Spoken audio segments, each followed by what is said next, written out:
Thank you and very good morning.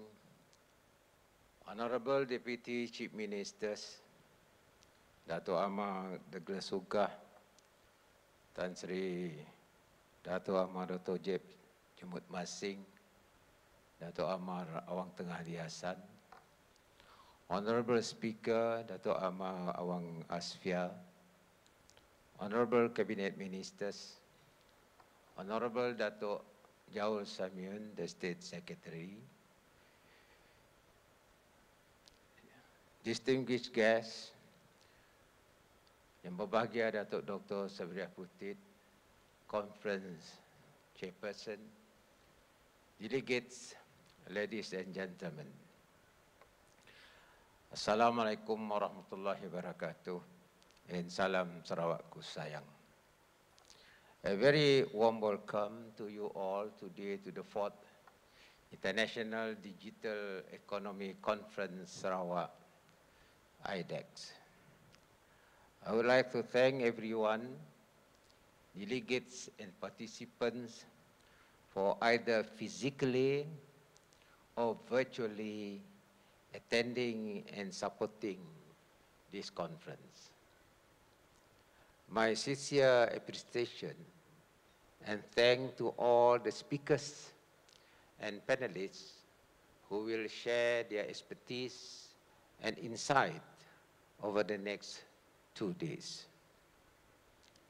In hindsight, I initiated the first International Digital Economy Conference Sarawak in 2017 after taking over as the Chief Minister of Sarawak.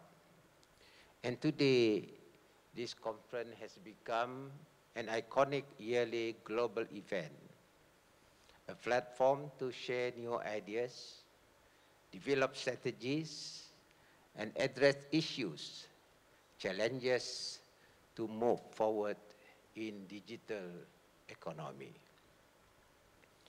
Ladies and gentlemen, the IDECS 2020 is themed on data and innovation in accelerating social and economic prosperity. I have said many times that data is an increasingly valuable economic resource, dubbed as the new oil. But only once it can be converted into business intelligence that can be monetized. Access to public and private sector data is essential to achieve commercial and social values and drive economic growth. Digital economy is a global economy, and I'm sure all Sarawakians aspire to progress and take our rightful place in the global market. But it requires us to transform across all sectors. Digital economy poses a potential threat to those who are reluctant to embrace the new technologies like artificial intelligence, AI, 5G, blockchain, while providing new opportunities to those who are willing to embrace technology. Digital transformation will impact the economic development as well as social well-being of every community. It will challenge the government's capability to provide its services in a larger and complex economy. For that reason, IDECS becomes the cornerstone for all of us to learn and adopt new digital technologies, skills, and know-how so that we all can benefit from the digital economy. Ladies and gentlemen, today we face one of the significant global challenges of our generation, COVID-19 pandemic. It has, without doubt, having severe economic and social impacts affecting our social interaction as people's livelihood. However, we are fortunate that we had embarked on a digital transformation journey in 2017 as part of our digital economy strategy, and thankfully are able to manage the devastating impact of COVID-19 in our daily lives and interaction. For example, our digital readiness was recently highlighted when Sarawak Disaster Management Committee, SDMC, was awarded the Malaysian Technology Excellence Award by the Singapore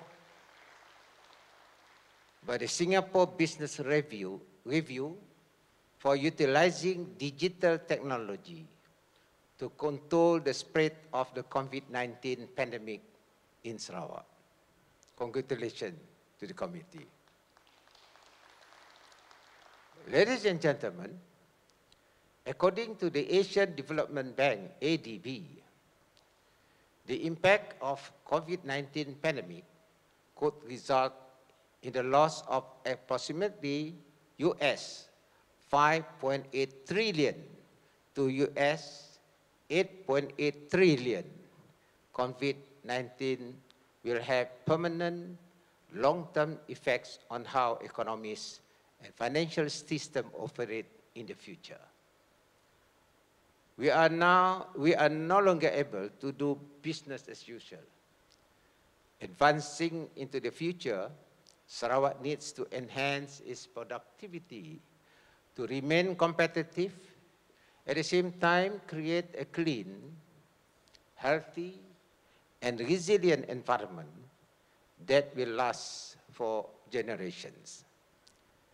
On 6 May 2020, along with my cabinet, I established the Sarawak Economic Action Council, SEAC, to formulate the state government's post-COVID-19 exit economic strategy 2030. Let me share with you my vision for Sarawak. Namely, by 2030, Sarawak will be a developed state with a thriving economy driven by data and innovation, where everyone enjoys economic prosperity, social inclusivity, and a sustainable environment.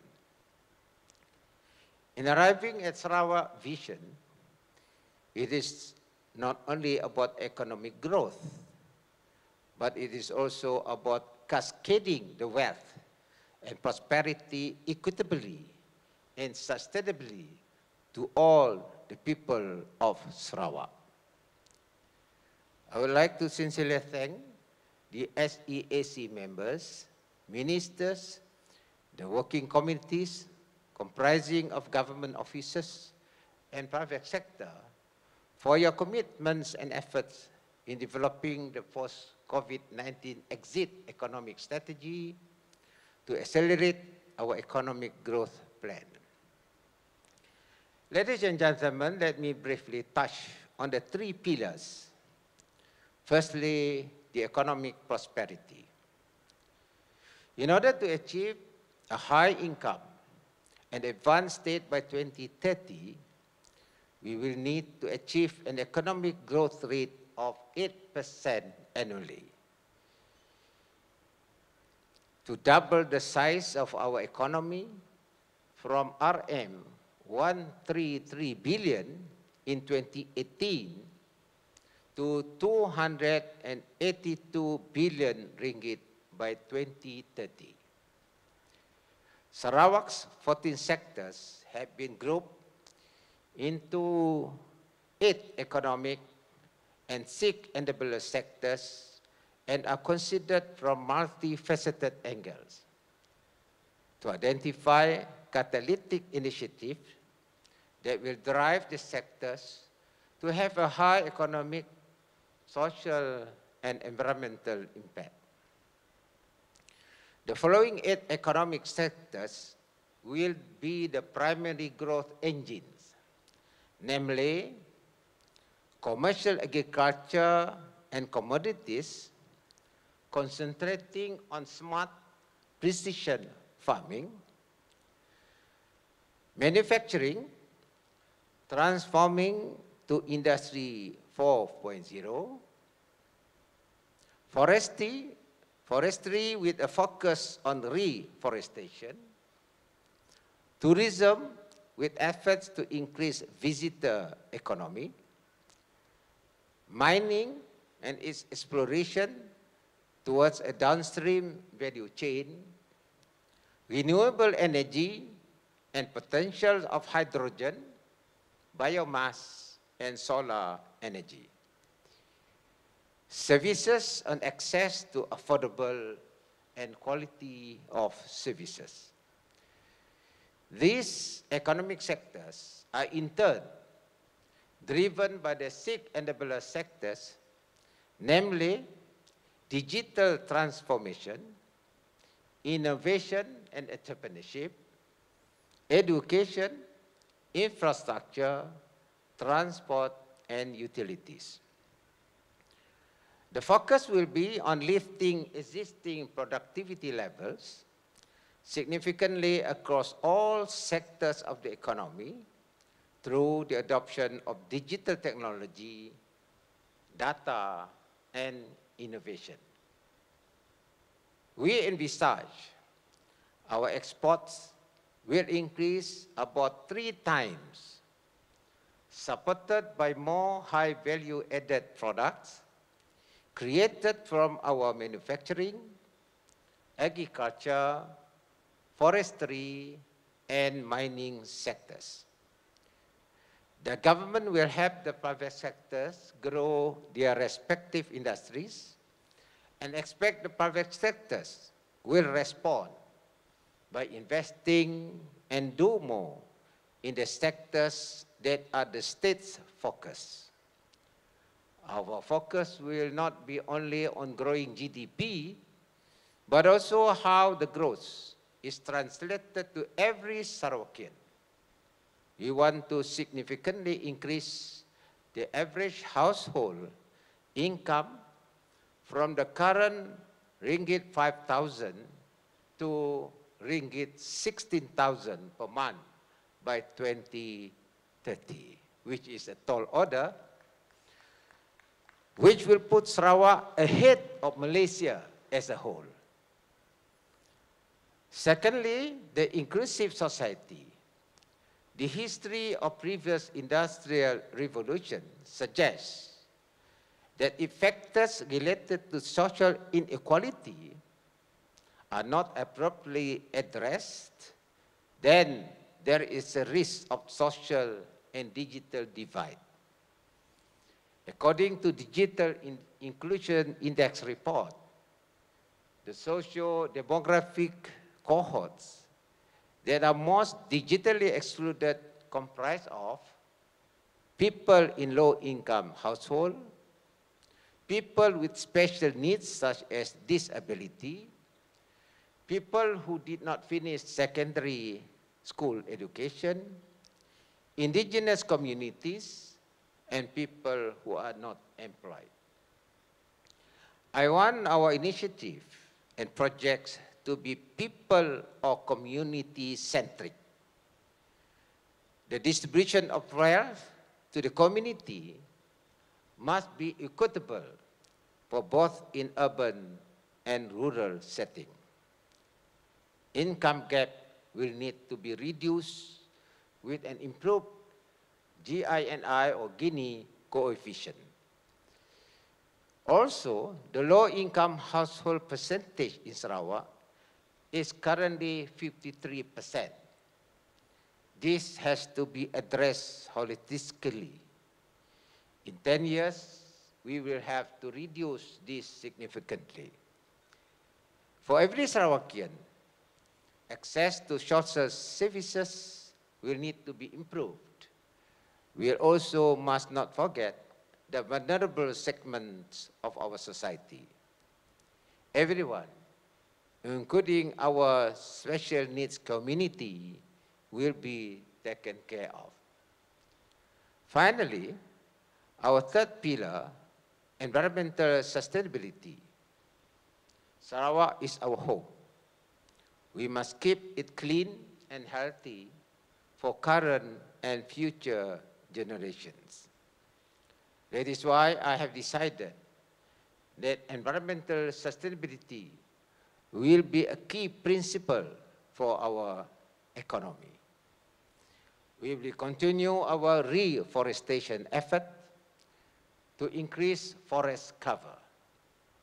We will also enhance our policies and regulatory framework that make sure they are enforced. For example, our agricultural and mining activities will be monitored and certified.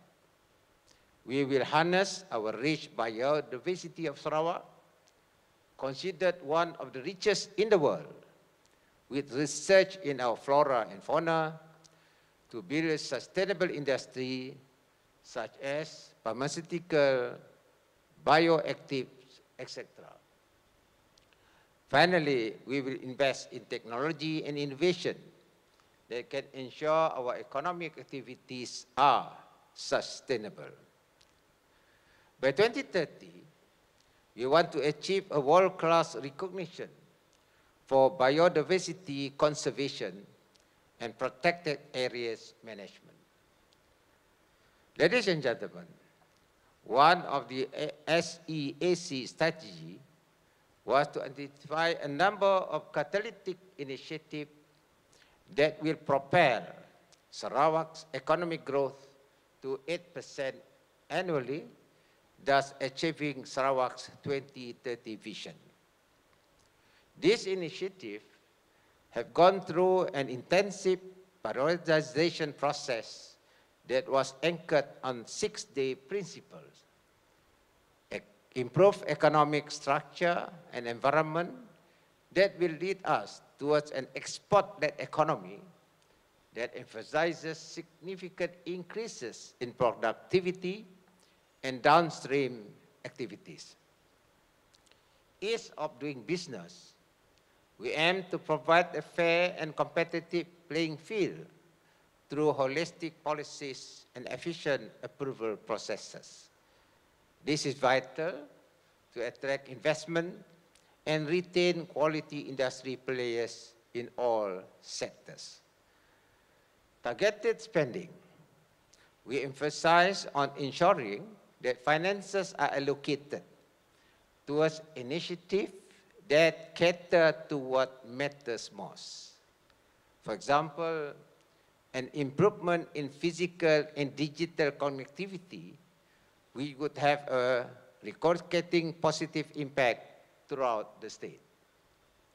Asset optimization and funding, so that we have efficiently made use of our existing asset instead of building new structures and developing creative financial models to optimize cash flow. We must strike a balance between physical infrastructure and targeted programs that complete these structures.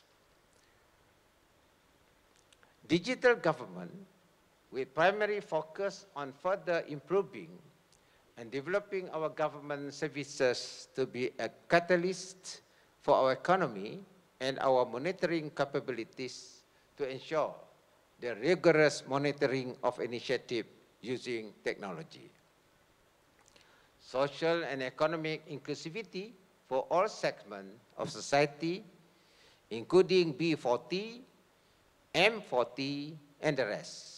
There must be initiatives that create opportunities with lower barriers of entry for the rakyat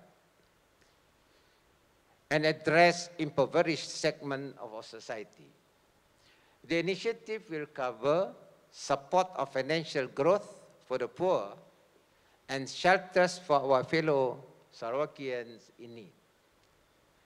Ladies and gentlemen, as already mentioned, our post-COVID-19 economic growth will be driven by data and innovation. As such, digital economy is the key to achieving our 2030 economic agenda.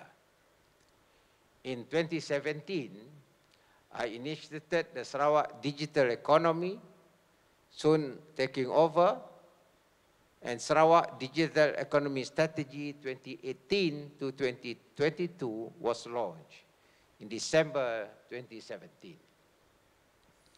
The strategy saw the progress in digitalizing our economy and was also put under test and has successfully addressed most of the issues raised by COVID-19 pandemic. As always with any strategy, certain aspects such as digital sovereignty, interoperability, ease of doing business, cyber security, digital readiness, and supporting digital transformation of the private sector could be further strengthened to accelerate our post-COVID-19 economic agenda. In 2017, the state government established the Sarawak Multimedia Authority under the Sarawak Multimedia Authority Ordinance 2017, a regulatory body to administer and manage the development and execution of the communication and multimedia policies to lead the Sarawak's digital economy agenda. SMA will also be responsible for digital infrastructure, government data management, and cyber security. The following key agencies are part of the Sarawak digital economy ecosystem, responsible for the implementation of the digital economy strategies.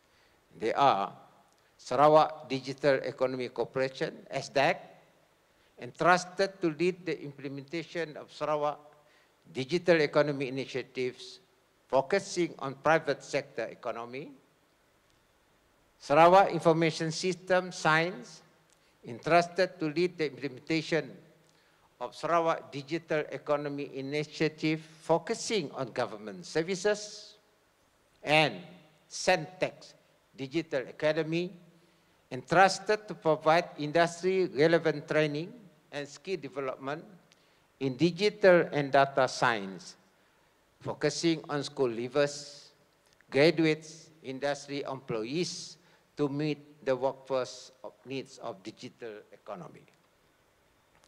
As part of the digital economy strategy, I had announced that the state government would be rolling out SMA 300 telecommunication tower initiatives. Today, I'm pleased to report that 184 of these towers have been completed, and the remaining 116 are expected for completion by the third quarter of 2021. On 26 September 2020, I launched our first fully operational tower telecommunication service at Luban Ulu, Betong.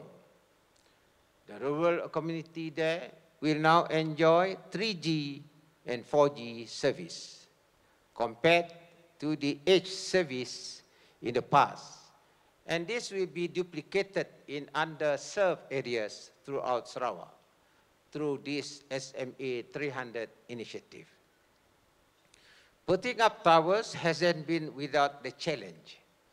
It doesn't mean that the government can simply put up a tower as we like, no matter how well intended the project is to the underserved community. We had to go through great effort to get the buy-ins of landowners and acquire land where the potential sites were identified. Then, there are still relevant laws and regulatory processes to comply with.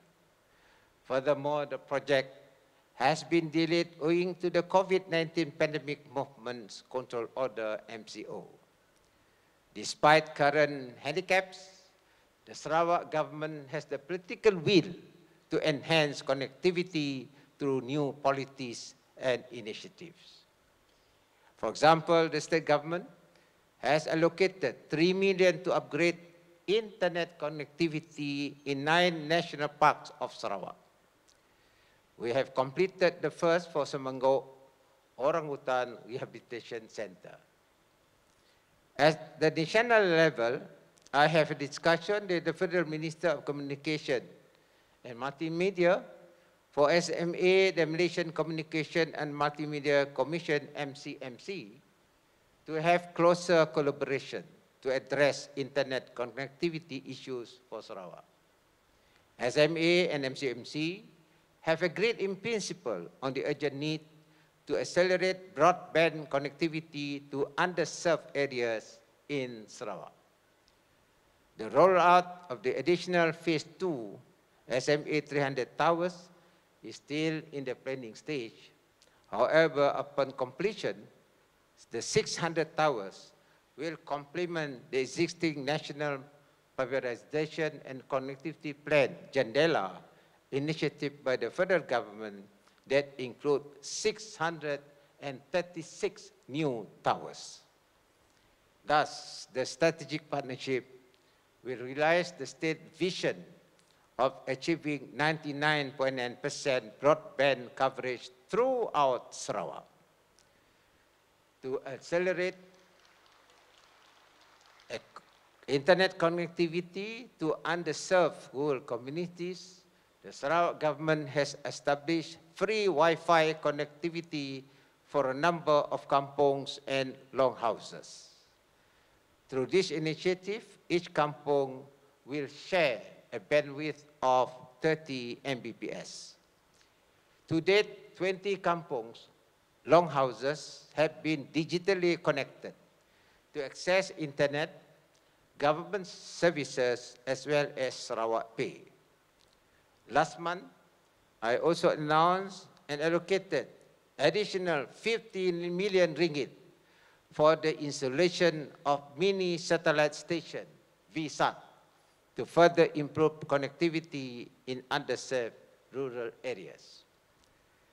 I believe that installing VSAT station is the best way to solve the problem of poor internet connectivity in rural areas quickly. Ladies and gentlemen, as mentioned earlier, data is an increasingly valuable economic entity, but only once it has been converted into business intelligence and insight that can generate revenue. The economic value is conventionally associated with the production and services. It is the conversion of the raw materials into goods and services that produces revenue, which can be shared across the community. In the new business model for digital economy, the true promising and emerging areas that are driving the value creation of platform economy and monetization of data. Digital platforms are the primary element in digital economy, while data is a vital resource that can lead to value creation. Besides the importance of data and its flow in the ecosystem, the other aspect of data-driven economy is the study, design, development, testing, production, and sales of packaged digital data in the form of knowledge and information products and services that can be monetized to meet local and global demands. Data-driven economic growth requires information system to function as an integrated whole with interoperability between different organizations and information systems. The commercial and social values of data can be maximized when the databases in public and databases in the private sectors can be integrated and the required data are able to be shared to create value. This will require the provision of open interface by each system so that as the system can access the required shareable data accordingly. This approach would synergize the potential values of data in the digital economy ecosystem and facilitate support and accelerate the growth of the economy. An example of such an open interface is that of Sarawak's government digital wallet platform known as the Sarawak Pay. The Sarawak Pay platform interface is open to merchants to integrate the application system with Sarawak Pay to receive payment digitally from their customers who are also users of Sarawak Pay. Another example of the open interface is that of Sarawak's government single sign-on platform. It allows its user to register a unique digital identity, Sarawak ID, for subsequent access to the platform, which holds all the available cumulative sets of online application. The concept of single sign-on is that with every single login to the platform using his or Sarawak ID, the user will be able to access all the application available on the platform, improving the ease of doing business with government.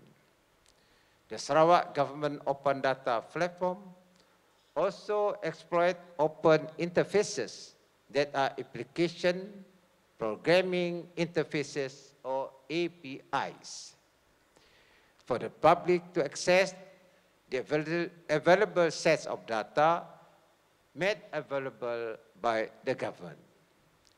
This will open up opportunities for the public and the public sectors and the partners to innovate and produce digital products and services for monetary purposes. I am hopeful that access to government data will accelerate the growth of data-driven startups in Sarawak. In 2019, Smart Exchange, a data sharing and integration platform, was implemented by Science to address the data sharing and system integration requirements for the government. This data sharing and integration platform with security controls built in will be used to share data among Sarawak government departments, agencies, and other external organizations such as federal government and private sector. To further enhance data-driven economic growth, the Sarawak government will continue to develop and enhance one, policies for public and private sector data access. Two, data center that will meet the data hosting requirements. Three, government open data platform. And four, big data and data analytic platform for data analysis, research, innovation, and commercialization. This will be addressed as part of the 2030 Digital Economy Strategy.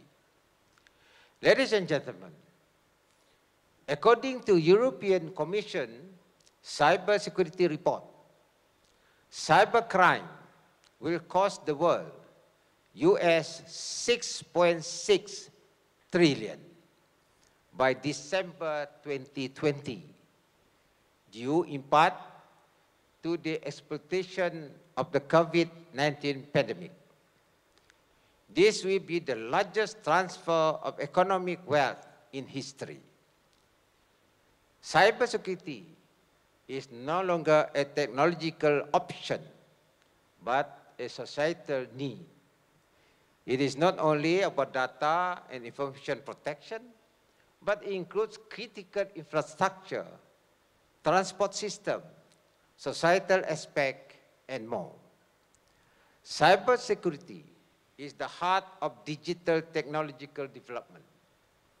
Disruptive technologies such as artificial intelligence, AI, blockchain, and quantum will have an impact on the way cybersecurity will need to be achieved. Since cybersecurity risk cannot be completely eliminated, the question is how can they be mitigated? Cooperation and collaboration, knowledge and timely communication regarding the threats on how to address them will be an important step going forward. Education is of equal importance, both for end users and for industries. Cultivating a security-conscious approach, such as security by design and security by default, will help to mitigate the risks at an early stage. Moreover, cyber attacks will still take place because cybercrime is a business. Therefore, it is crucial to be ready to face them with the lowest impact possible on the overall system. Moving forward, we need to utilize all the pillars, namely ethics, education, industry and digital services, research, a common culture of collaboration between public and private sectors, academia and community, talent and governance to be able to guarantee a secure digital society. Ladies and gentlemen, in order to ensure that Sarawakian will benefit from the digital economy, the digital community centers are being developed throughout the state to provide digital skills training and capacity building programs. This digital inclusivity initiative will help in developing local socio-economic sectors by empowering the community to benefit from the state digital transformation. It is hoped that this effort will create a sustainable and resilient community that is technologically savvy while maintaining their respective values and identity. The digital community centers are properly planned to provide positive impacts on people's overall quality of life. I hope that this initiative will be supported by all parties, and over time, the respective community would be able to thrive into a truly digital community as implied in the name of this project. Ladies and gentlemen, when it comes to translating technological innovation into a real business, technology is relatively easy to come by. It is the talent that is often the limiting factor. There is a significant skill gap between businesses' current capabilities and skill needed to achieve its goals and meet customer demand. Advancement in technology, such as artificial intelligence AI, blockchain, Industry 4.0, nanotechnology, virtual and augmented reality, robotics, cybersecurity, and other emerging technologies are revolutionizing the nature of work, the dynamics of the workforce, and the skill set needed. For example, while AI creates new opportunities, the jobs will necessitate a separate set of skills. As new roles arise and job requirements fluctuate, the scope of the existing talent, skilled workers may not cope with the changing demand. It is very challenging for industries to future-proof their personnel just by simply hiring new employees. What is necessary is a holistic approach, an initiative that will equip the current workforce with necessary skills. Such initiative would require shared responsibility between corporations, government, and education providers. We also need to ensure that technological advances do not result in economic imbalance as lower skilled employees become unemployed. In addition to digital skills, there is a strong demand for soft skills such as project management, decision making, critical thinking, communication, design thinking, and negotiating, which will empower people to equip with the competencies of the digital revolution. To address these challenges, we need to invest more in reskilling and upskilling of our workforce. According to World Economic Forum, by 2020, 54% of all employees, i.e., more than half, will have to upgrade their skill significantly. Our universities, TVETs, and technical colleges are contributing to the skill needs for digital economy. To accelerate the skill needs, in 2019, the Sarawak government established Digital Academy at CENTEC to focus on skill development to meet the skill needs for the digital economy. The Academy's charter is research-driven industry, focus reskilling, skilling, and upskilling training, targeting school leavers, graduates, and industry employees. The Academy is established in partnership with global technology companies like Eon Reality, Huawei, and the others. This model will see digital academy as a leading industry-focused regional training center with training programs covering big data and data analytics, IoT, software, cybersecurity, immersive technologies, including AR and VR, telecommunication, Industry 4.0, and more to meet the skill needs of digital economy. In August 2020, I launched a new immersive technology that is AR and VR center at CENTEX, a partnership between Eon Reality and CENTEC Digital Academy.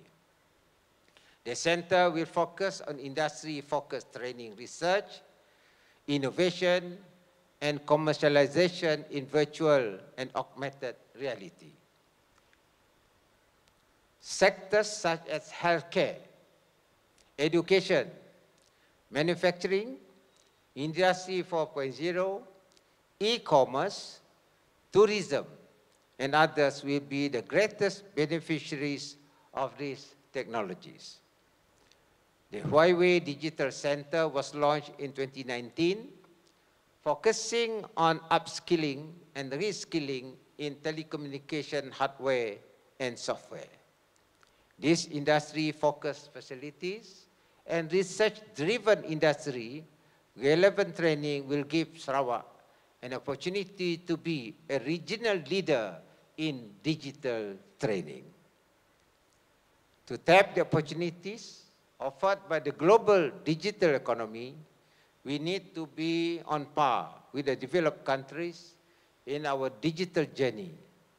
We need to push ahead a new digital and data science research areas like artificial intelligence, blockchain, 5G, Internet of Things or IoT, cloud computing, and others, so that we'll be not left behind.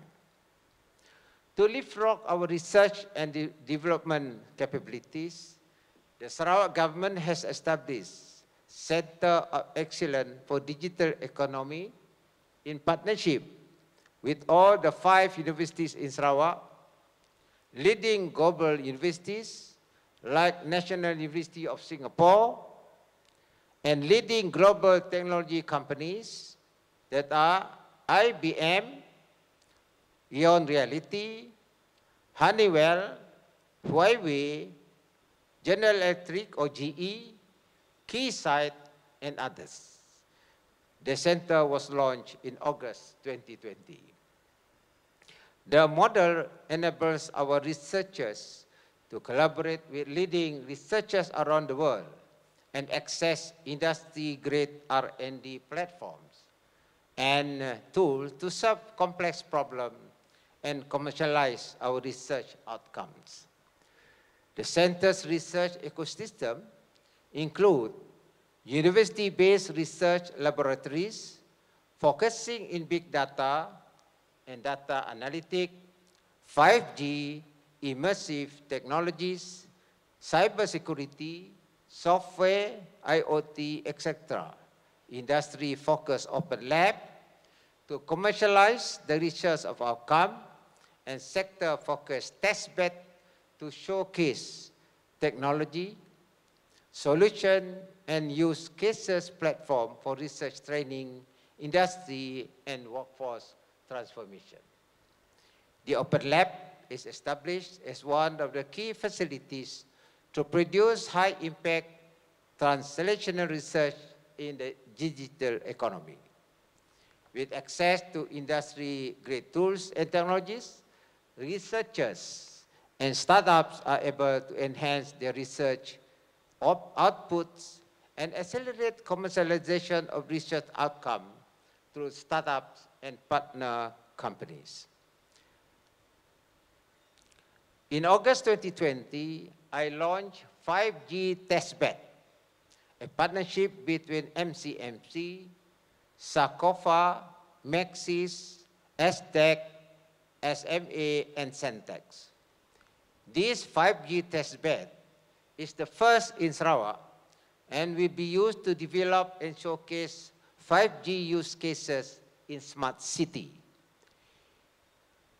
manufacturing, healthcare, education, tourism, and entertainment. Ladies and gentlemen, the economy might not provide sufficient opportunities or assist promising entrepreneurs in the digital space. This contribute to brain drain as the innovators may shift abroad to commercialize their invention.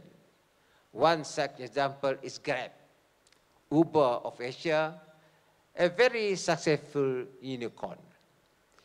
To address such scenarios, over the last 2 years, the state government has established a number of innovation hubs and digital village comprising of numerous co-working spaces that act as community nodes for entrepreneurs and to acquire support such as market access, intellectual property protection, access to investors, talent upscaling, and more.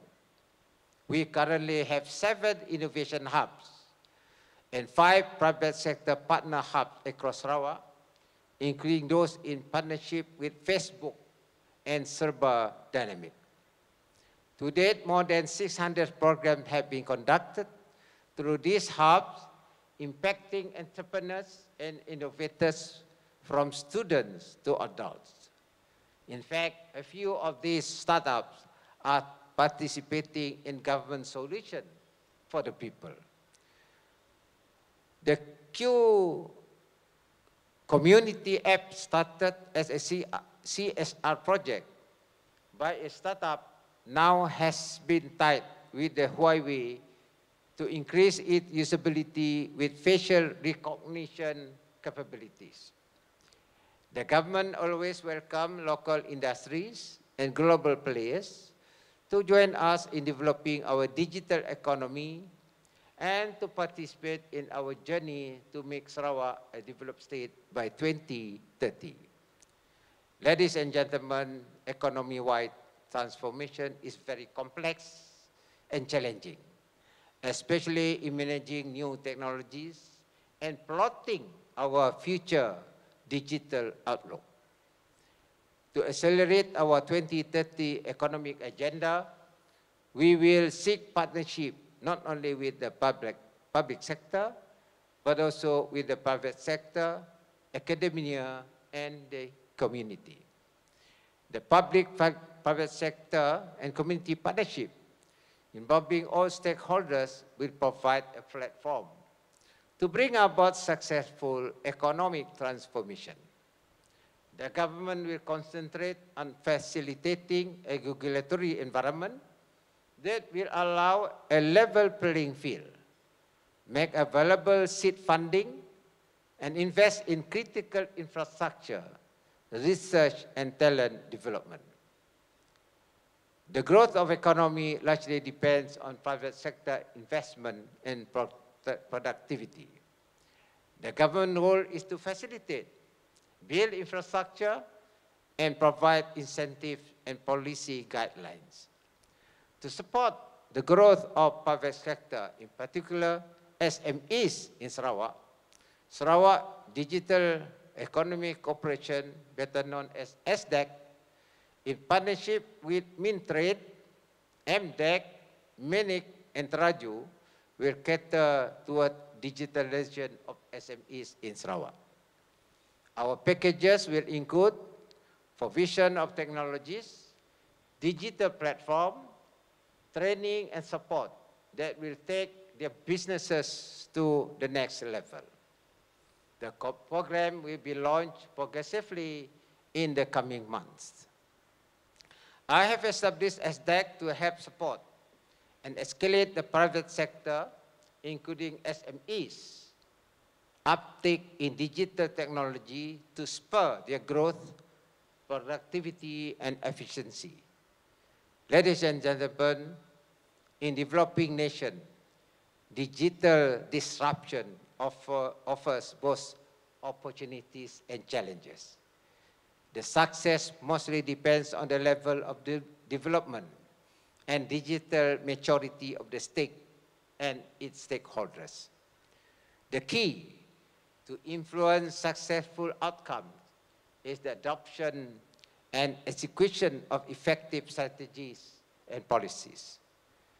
Digital transformation is advancing at a rapid pace, creating new and exciting opportunities. However, while the impact of digitalization is widespread, the benefit it yields are distributed unevenly.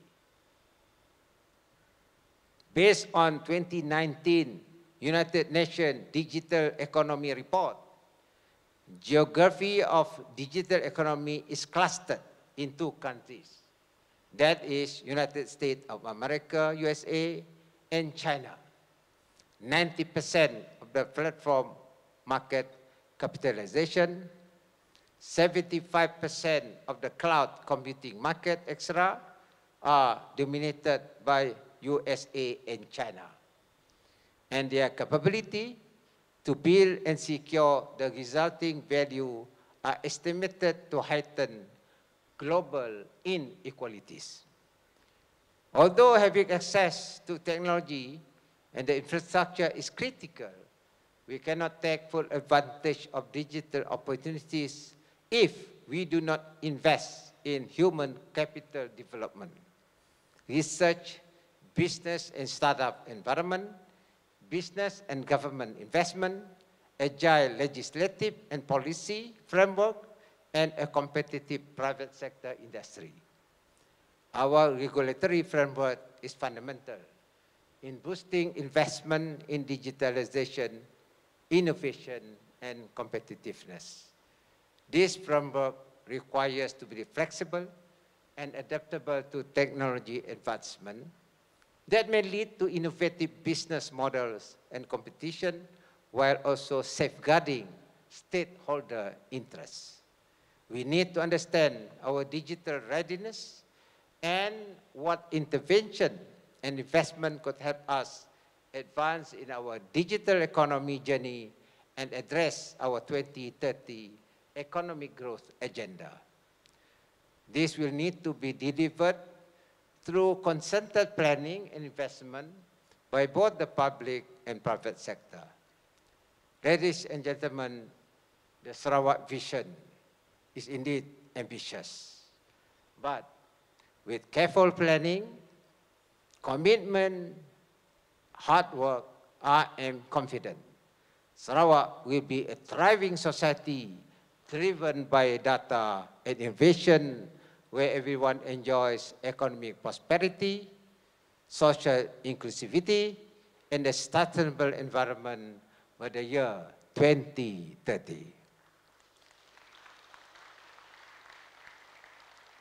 This is worth striving for because it is for the betterment of all Sarawakian.